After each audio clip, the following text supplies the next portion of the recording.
في اسهل من كده؟ ضربه جزاء، ضربه جزاء، الجون فاضي، الدنيا متاحه معاك. لو لوكاس كان جابها جون وربنا المعبود، والله لو شبيه مبابي اللي هنا في مصر كان جابها جون. ايه ده؟ يعني انت ضيع في قدام ليفربول، وكانت اللي كانت هترجعنا للماتش الى حد ما شويه، وشلنا 2-0. فالنهارده قصاد قدام اتلتيكو بلباو اللي هو في الطبيعي لما تبقى في كامل قوتك بنكسبه بالعافيه. فريق مش سهل، فريق بيجي كده يصدر معاك.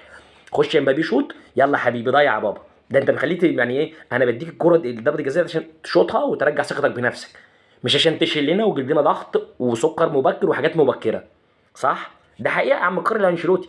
ما تفوق معانا، ايه اللي انت بتعمله ده؟ طب فين خطتنا؟ فين اسلوبنا؟ فين اسلوب الريال مدريد؟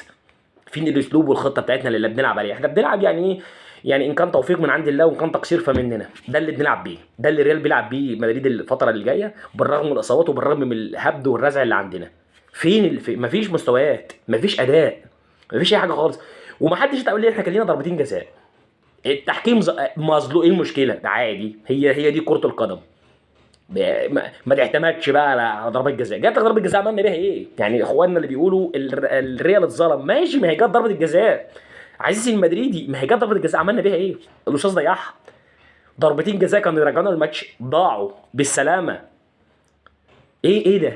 ايه وراؤول اسينسيو؟ يعني احنا لسه عاملين فيك مشروع راموس صغير والدنيا حلوه انت وجارسيا.